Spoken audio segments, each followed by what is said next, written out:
इसलिए सबका अपन क्या ठेका लें।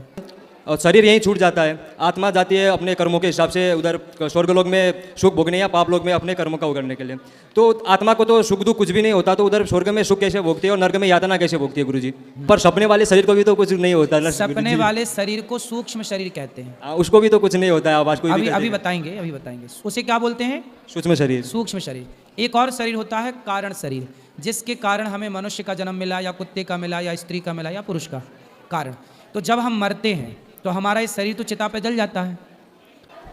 राधे राधे गुरुजी। जी, मैं नेपाल से आया हूँ, मुंबई में काम करता हूँ। तो मेरा आपसे कुछ प्रश्न था, तो मैं पूछना चाहता हूँ, क्या कोई क्षत्रिय का लड़का ब्राह्मण की लड़की से शादी कर सकता है? करने को तो आजकल कोई भी किसी से कर रहा है, लेकिन धर्म इजाजत नहीं देता। और नहीं देखते, वो बोलते हैं कि पितरों को दर्पण नहीं कर सकते। अभी आपने बोला कि चतुर्वर्ण से ऊपर ब्राह्मण, क्षत्रिय और शूद्र और वैश्य जो भी हैं गुण और कर्मों के विभाग से होते हैं, तो फिर गुरुजी ऐसे कैसे बोल सकते हैं कि नहीं हो सकता है? तो गुण कर्म इसको इस श्लोक को पढ़ा है आपने? हाँ पढ़ा है गुरुजी, इसकी मैंने। व्याख्या पढ़ी है? हाँ पढ़ी है। क्या लिखा है? ब्राह्मण का चरित्र है ज्ञान फैलाना, और वो उसका चरित्र है और ज्ञान है। ठीक है। क्षत्रिय का कर्म है कि वो सबकी रक्षा करे, शूद्र का कर्म है कि व्यापार करना, और वैश्य का कर्म है कि सबकी सेवा करना, उन तीनों की। ठीक है। तो क्या क्षत्रिय का लड़का, मतलब जो इधर भी रहते हैं हमारे उधर ब्राह्मण, वो तो कुछ भी करते हैं, हमारे उधर को ब्राह्मण भी तो मांस भी खाते हैं। फिर तो रावण सीता को भी चुराता था। वही गुरुजी, फिर आप तुम भी चुराओ किसी को। फिर हम चुराने की बात नहीं कर रहे। वही तो हम कह रहे हैं कि लोग क्या करते हैं ये मत कहा करो। लोग तो गलत कर रहे हैं, लोग तो गलत कर ही रहे हैं ना बेटा। हाँ गुरुजी। तो हम भी गलत करें क्या कि वो कर रहे हैं तो हम भी करें? नहीं वो नहीं था गुरुजी। इसलिए हमारे जो परंपराएं हैं, ब्राह्मण का विवाह ब्राह्मण में हो, क्षत्रिय का क्षत्रिय में, वैश्य का वैश्य में, शूद्र का शूद्र में, तब जाके व्यवस्था बनेगी। यदि मनमाना किसी का किसी से कर दोगे तो वर्ण संकरता फैलेगी, और वही वर्ण संकरता समाज को हानि पहुंचाएगी। और दूसरा प्रश्न मेरा ये था गुरुजी। पितर कहते हैं पितृलोक भी पानी नहीं लेते वर्ण शंकरी समाज से। नहीं दे सकते पितरों को, फिर पिंड भी नहीं दे सकते उसमें फिर। इसलिए जमाना मर्यादा बिगाड़ रहा है, बिगाड़ने दो, हम तुम ना बिगाड़ें। उन्हें ज्ञान ना होगा पर हमें और आपको तो ज्ञान है, इसलिए हम आप बच के चलें। बस कौन क्या कर रहा है सबके ठेकेदारी अपन बिल्कुल ना लो, क्योंकि समाज में बहुत लोग 99% लोग गलत ही कर रहे हैं, इसलिए सबका अपन क्या ठेका लें। तो दूसरा प्रश्न मेरा यह था कि बोलते हम और शरीर यहीं छूट जाता है, आत्मा जाती है अपने कर्मों के हिसाब से उधर स्वर्गलोक में सुख भोगने या पाप लोक में अपने कर्मों का उगरने के लिए। तो आत्मा को तो सुख दुख कुछ भी नहीं होता, तो उधर स्वर्ग में सुख कैसे भोगती है और नर्क में यातना कैसे भोगती है गुरुजी?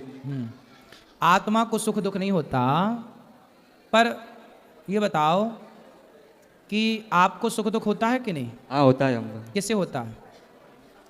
मन जैसा रहेगा वैसे ही, मन को सुख लगेगा तो सुखी रहते हैं, दुखी रहता है तो दुखी रहते हैं। इसी को कहते हैं सूक्ष्म शरीर। हमारे पास 3 शरीर होते हैं। एक स्थूल शरीर जो आपका शरीर दिख रहा है, जो हमारा शरीर है ये स्थूल है।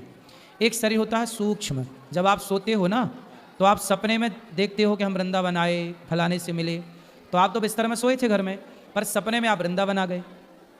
तो कौन आया? आप ही तो आए।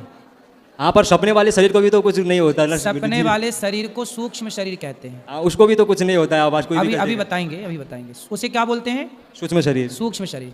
एक और शरीर होता है कारण शरीर, जिसके कारण हमें मनुष्य का जन्म मिला या कुत्ते का मिला या स्त्री का मिला या पुरुष का कारण। तो जब हम मरते हैं तो हमारा ये शरीर तो चिता पे जल जाता है। तो यमराज किससे लेकर जाते होंगे, नरक या स्वर्ग? हाँ वही है सूक्ष्म शरीर, जिस शरीर से आपने सपना देखा था। सपना जब आप देखते हैं तो सपने में सुख भी होता है और दुख भी होता है।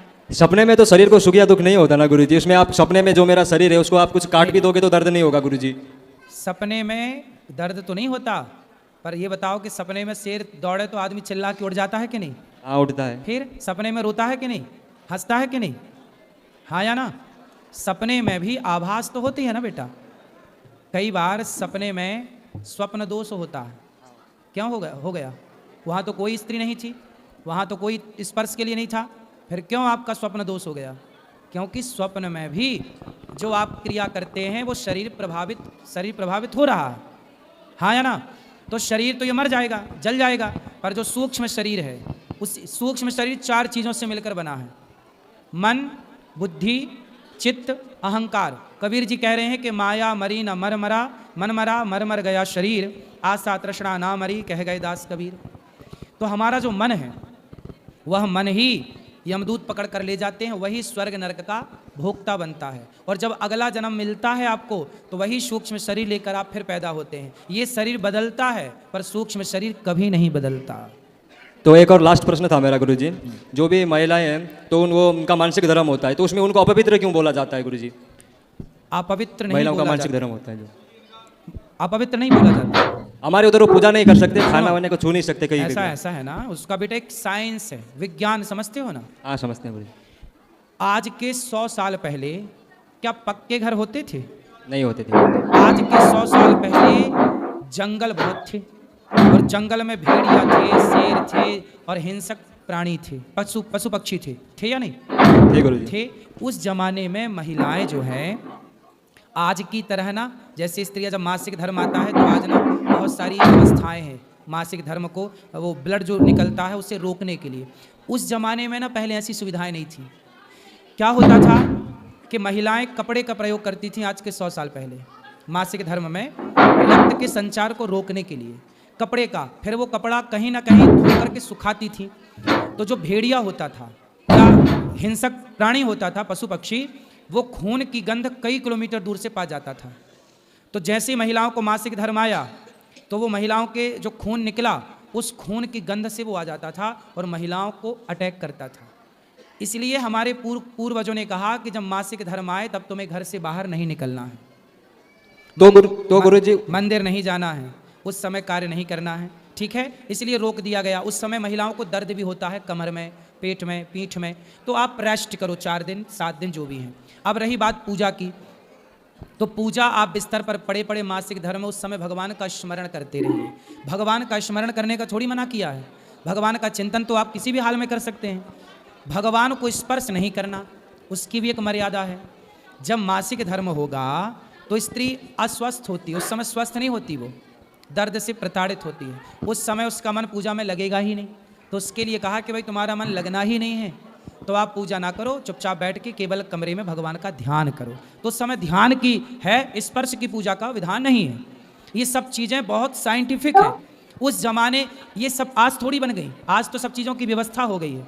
आज के 100 200 साल पहले महिलाएं कांच लगा के साड़ियाँ पहनती थी। आज भी महाराष्ट्र में स्त्रियाँ साड़ी को कांच लगा के पहनती हैं, ठीक है। आज जो प्रयोग चलते हैं स्त्रियों के लिए ये पहले नहीं था, पहले अलग तरीके से बहुत ज़्यादा तकलीफ थी पहले के टाइम पर। और सुनो, पहले के टाइम पे तकलीफ क्या थी कि घर में पानी भी नहीं था, कुआं जाओ साफ करने के लिए। अब देखो महिलाओं को रक्त संचार जब होता है तो 2-2 बार 3-3 बार उसे साफ करना पड़ता है। अब ये बताओ कि उस समय पर कुआं थे, तालाब थे और नदियाँ थी, घर में टोंटी वाला पानी तो नहीं था कि नल खोल और पानी घर पर अवेलेबल था। तो उस समय पर पुरुष उनकी देखरेख करता था, पुरुष तालाब से नदियों से पानी उनके लिए लाता था, पुरुष जिनको जो और अन्य महिलाएं थी वो उनका साथ दिया करती थी। ये सब पुरानी आजकल के लोगों को ये लगता है कि देखो हमें रोका जा रहा, हमसे ये नहीं करा। उसके पीछे साइंस तो समझो, भला भी तुम्हारा है, तुम्हें 7 दिन रेस्ट के मिल रहे हैं, रेस्ट क्या नहीं कर रही हो मन लगा के। आखिरी सवाल गुरुजी, जी, क्या कोई लड़का खुद से बड़ी उम्र की लड़की से शादी कर सकता है? कितनी बड़ी? 1-1.5 साल 2 साल? हाँ 1 साल तक तो ठीक है, राधा जी भी बड़ी थी कृष्ण जी से 1 साल। हाँ गुरुजी ये सुना था। ओके गुरुजी, राधे तो राधे। आपको करनी है बड़ी उम्र की लड़की से? नहीं गुरुजी, मैं बस पूछ रहा था, मन में सवाल आते ही रहते हैं सोने के टाइम पे, तो अभी मैं बोला आपसे मिले तो आपसे ही पूछ लेते हैं सवाल सब। आपकी ठीक है, 1-2 साल चल जाती है, 1 साल ठीक है। ओके ज़्यादा 10-20 साल बड़ी से ना कर लेना। हाँ चलो आज के लिए इतना ही।